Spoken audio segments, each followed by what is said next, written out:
한국 인터넷에는 여러 형태의 공포 이야기가 떠돌고 있습니다. 그중 한 가지는 오래된 아파트나 집에서 일어나는 기이한 사건에 관한 이야기입니다. 이 이야기는 긴 시간 동안 전해 내려오면서 점점 더 많은 디테일이 추가되어 긴 이야기가 되었습니다. 서울 외곽에 위치한 어느 낡은 아파트 단지가 있었습니다. 이 아파트는 1980년대에 지어진 건물로 시간이 지남에 따라 점점 낡아갔습니다. 하지만 저렴한 임대료 때문에 여전히 많은 사람들이 거주하고 있었습니다. 그러나 이곳에는 늘 이상한 소문이 따라다녔습니다. 바로 103동 504호에 관한 이야기였습니다. 몇 년 전 이곳에 한 가족이 이사 왔습니다. 부모와 두 아이로 구성된 평범한 가족이었죠. 그런데 그들이 이사 온 지 얼마 지나지 않아 아이들이 밤에 잠을 못 자겠다고 호소하기 시작했습니다.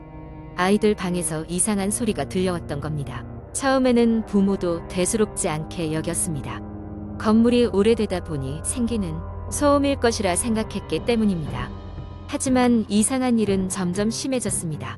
밤마다 아이들 방에서는 누군가 속삭이는 듯한 소리와 함께 가구가 움직이는 소리가 들렸습니다. 부모가 아무리 찾아봐도 그 정체를 알 수 없었고 아이들은 그 방에 들어가는 것을 두려워했습니다. 어느 날 아이들의 엄마는 저녁 준비를 하다가 이상한 것을 발견했습니다. 바로 부엌 싱크대 아래에 작은 문이 있었던 것입니다. 평소에는 절대 보이지 않았던 그 문은 마치 누군가 일부러 감춰놓았던 것처럼 수상하게 닫혀 있었습니다. 호기심을 참지 못한 엄마는 문을 열어보았고 그곳에는 오래된 계단이 아래로 이어져 있었습니다. 부모는 이 계단이 어디로 향하는지 알 수 없었지만 뭔가 석연치 않은 기분을 떨칠 수 없었습니다. 늦은 밤 이들의 아빠는 손전등을 들고 그 계단을 내려가 보기로 했습니다. 계단은 오래되고 낡아서 밟을 때마다 삐걱거렸습니다. 아래로 내려갈수록 차가운 공기가 느껴졌고 곧이어 작은 방 하나가 나왔습니다. 그곳에는 먼지가 수북이 쌓인 낡은 사진들이 벽에 걸려 있었습니다. 그 사진에는 이 아파트가 지어지기 전 그 자리에 있던 작은 집과 그곳에 살던 사람들의 모습이 담겨 있었습니다. 아빠는 소름이 돋았습니다. 사진 속 인물들은 마치 살아있는 사람인 듯한 눈빛으로 그를 바라보는 것 같았습니다. 갑자기 방 안에 불이 깜빡거리며 꺼졌고 그 순간 아이들 방에서 들리던 속삭임이 바로 그의 귓가에서 울렸습니다. 두려움에 휩싸인 그는 서둘러 이 아파트에서 나가기로 결심했습니다. 다음 날 아침 가족은 급히 짐을 싸서 아파트를 떠났습니다. 그리고 나서부터 이 이야기는 아파트 주민들 사이에서 빠르게 퍼져나갔습니다. 대부분은 그 이야기를 믿지 않았지만 그 이후로 103동 504호는 언제나 비어있게 되었습니다. 그곳을 임대하려고 온 사람들은 이상하게도 모두 계약을 포기했기 때문입니다. 시간이 흐르면서 504호는 아파트 단지의 금기 사항이 되었습니다. 하지만 간혹 용감한 사람들이 그곳에 들어가려고 시도했던 적이 있었습니다. 그럴 때마다 어김없이 이상한 일들이 일어났고 그들은 다시는 그곳에 돌아가지 않았습니다. 이야기의 진실 여부는 아무도 알 수 없습니다. 하지만 그 아파트에 사는 사람들은 누구나 밤이 되면 복도를 지나치면서 504호의 문을 힐끔 바라본다는 소문이 있습니다. 어쩌면 그곳에는 여전히 오래된 비밀이 숨겨져 있을지도 모릅니다. 두 번째 이야기. 어느 서울의 한 오래된 아파트에 혼자 살고 있던 한 남자 민수는 늦은 밤까지 야근을 하고 집으로 돌아왔다. 그가 살고 있는 아파트는 지어진 지 수십 년이 지난 건물로 낡은 외관과 어딘가 음산한 분위기를 풍기고 있었다. 민수는 피곤한 몸을 이끌고 엘리베이터에 탔다. 엘리베이터의 불빛은 깜빡거리며 울리고 마치 곧 멈출 것 같은 기분이 들었다. 그는 12층에서 내렸다. 복도는 어둑했으며 그의 발소리만이 공허하게 울렸다.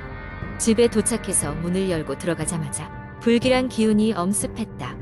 왠지 모르게 찝찝한 기운이 말이다. 민수는 이를 대수롭지 않게 여기고 옷을 갈아입고 간단하게 저녁을 먹었다. 그러나 시간이 흐르면서 불안한 느낌은 계속 커져만 갔다. 그는 TV를 켜놓고 소파에 앉아 있었지만 계속해서 뭔가에 집중할 수 없었다. 그때였다. 바람이 불어오지도 않았는데 거실 창문이 약간 벌어져 있는 것을 발견했다. 분명히 아침에 문을 제대로 닫았었는데 찝찝함에 민수는 창문을 단단히 닫고 돌아섰다. 그리고 몇 분 후 화장실에서 물소리가 들려왔다.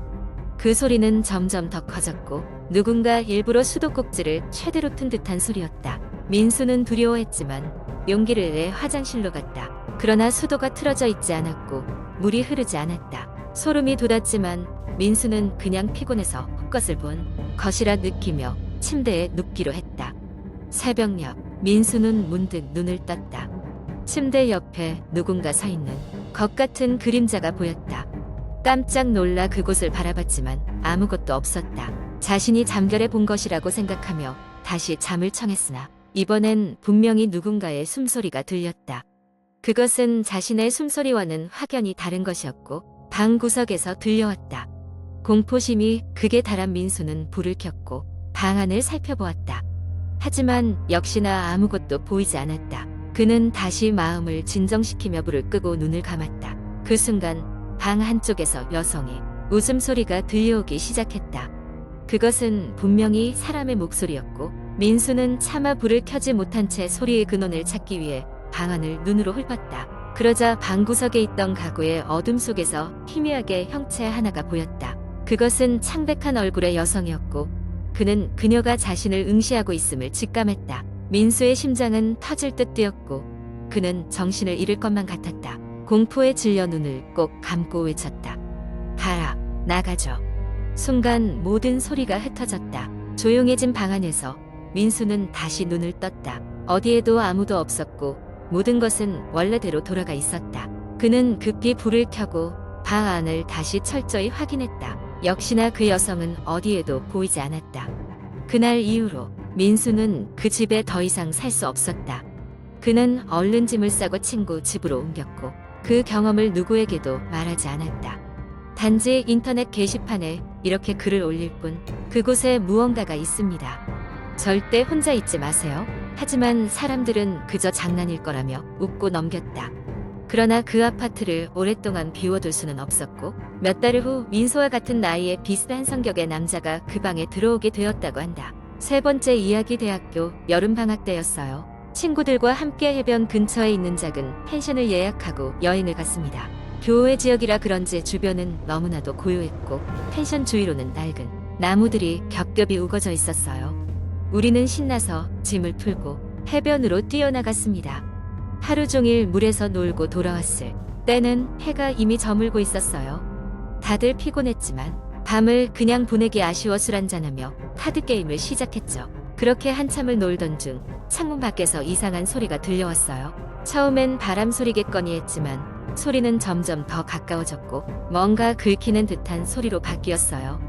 혹시 동물이 아닐까? 친구 중 한 명이 말했지만 우리는 별 신경을 쓰지 않고 게임에 집중하려 했습니다. 그런데 갑자기 펜션 전체의 전기가 나가버렸습니다. 어두컴컴한 방 안에서 우리 모두 멈칫하며 주변을 살폈어요. 그때 방 안엔이 지나치게 조용해졌다는 걸 깨달았습니다. 몇 분 후 펜션 주인이 전구를 교체하러 왔고 다시 밝은 불빛이 켜졌습니다. 주인은 미안하다며 여관 주변에 요즘 고라니 같은 동물이 자주 나타난다는 이야기를 했어요. 우리는 안심하고 다시 게임을 시작했죠. 하지만 이상하게도 이상한 느낌은 계속해서 맴돌았고 창문 밖으론 여전히 뭔가가 있는 듯한 기분이었습니다. 그날 밤 늦게 다들 잠들고 방 안엔 무거운 정막이 감돌고 있었을 때였습니다. 갑자기 밖에서 쿵쿵 하는 소리가 들리기 시작했어요. 처음엔 꿈인가 싶었지만 점점 더 크게 들려오는 소리에 잠이 깼습니다. 친구들도 하나둘 일어나서 불안을 표했어요. 용기를 내어 문을 열고 나가보니 아무것도 보이지 않았습니다. 하지만 분명히 누군가가 혹은 무언가가 이곳을 맴돌고 있다는 오싹한 직감이 들었어요. 우리는 다시 방으로 들어갔고 어떻게 할지 고민을 했습니다. 그래도 대부분이 피곤해져 잠이 들었고 저는 잠깐 깬 상태로 침대에 누워 있었어요. 그때 갑자기 창문 쪽에서 속삭이는 소리가 들리기 시작했습니다. 나와. 너무나도 선명한 목소리에 섬뜩해진 저는 그 자리에서 얼어붙었습니다. 무서운 마음에 차마 창문 쪽을 쳐다보지도 못했어요. 다음 날 아침 해가 떠오르고 나서야 모두 일어나 긴장된 밤을 떠올리며 이야기했습니다. 그러던 중 한 친구가 창문 쪽에서 신발 자국을 발견했습니다. 그것은 분명 사람의 것이었습니다. 우리는 경찰에 신고했고 조사 후 그곳에서 수상한 누군가의 침입 흔적이 발견되었다는 사실이 전해졌습니다. 그 후로 우리는 그 펜션에 다시 가지 않았습니다. 누군가가 혹은 무언가가 우리를 지켜보고 있었다는 그 섬뜩한 밤의 기억은 아직도 잊혀지지 않습니다. 가끔씩 그때의 기억이 떠오를 때마다 등골이 오싹해지곤 합니다. 혹시 여러분도 여행 중 낯선 곳에서 묘한 기분이 든다면 그것은 그냥 기분 탓이 아닐 수도 있습니다. 항상 주의하시길 바랍니다. 네 번째 이야기, 한국 인터넷에는 다양한 공포 이야기가 많이 떠돌고 있습니다. 그중 하나의 이야기를 길게 풀어쓰겠습니다. 이 이야기는 여러 해 동안 인터넷 커뮤니티에서 사람들을 오싹하게 만든 이야기로 기묘한 아파트라는 제목을 가지고 있습니다. 2000년대 초반 서울 외곽에 위치한 한 오래된 아파트 단지가 있었습니다. 그곳은 한때 최신식 아파트로 인기를 끌었지만 시간이 지나면서 점점 낡아갔고 결국 사람들은 북적이는 도심 지역으로 이사하면서 아파트는 점점 빈 집이 늘어갔습니다. 그러나 그곳에는 여전히 몇몇 세입자들이 남아불편한 일상 속에 살고 있었습니다. 이 아파트 단지에 혼자 사는 김 씨라는 사람이 있었습니다. 김 씨는 대략 40대 중반의 회사원이었고 그의 삶은 그다지 특별할 것 없는 그냥 평범한 생활이었습니다. 그러나 어느 날 밤 김 씨는 잠자리에 들기 전 이상한 소리를 듣기 시작했습니다. 그 소리는 마치 아이들이 노는 듯한 웃음소리와 발소리였습니다. 처음에는 그저 다른 집에서 나는 소리려니 생각했지만 몇 주가 지나도 그 소리는 사라지지 않았습니다. 밤마다 같은 시간에 들려오는 이 소리는 점점 김 씨를 불안하게 만들었습니다. 그는 이웃들에게 이 소리에 대해 물어보았지만 그 누구도 그런 소리를 듣지 못했다고 했습니다. 더욱 이상한 점은 이웃들 대부분이 아이가 없는 독신자들이었거나 노년층이었기 때문에 아이들이 뛰어놀 일이 없다는 것이었습니다. 어느 날 김 씨는 용기를 내어 소리가 나는 듯한 방향을 따라가 보기로 결심했습니다. 소리는 다락방으로 가는 계단 쪽에서 나고 있었습니다. 다락방은 거의 사용되지 않는 곳이었고 평소에는 잠겨 있는 것이 보통이었습니다. 김 씨는 무언가에 이끌리듯이 계단을 올라갔고 다락방 문을 열기 위해 문 손잡이를 잡았을 때 문이 쉽게 열렸습니다. 다락방은 예상대로 어둡고 먼지로 가득한 공간이었습니다. 김 씨는 핸드폰 불빛으로 주위를 비추며 조심스럽게 안으로 들어갔습니다. 그곳에는 오래된 가구들이 덩그러니 놓여 있었고 그의 시선을 사로잡은 것은 한 구석에 놓인 낡은 유모차였습니다.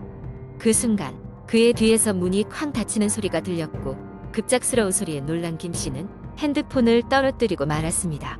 어둠 속에서 당황한 그는 손을 더듬거리며 핸드폰을 찾았지만 그 순간 귓가에 다시 한번 그 귓가에 익은 소리가 들려왔습니다. 아이들의 웃음소리와 발소리가 바로 그의 주변에서 나는 것 같았습니다.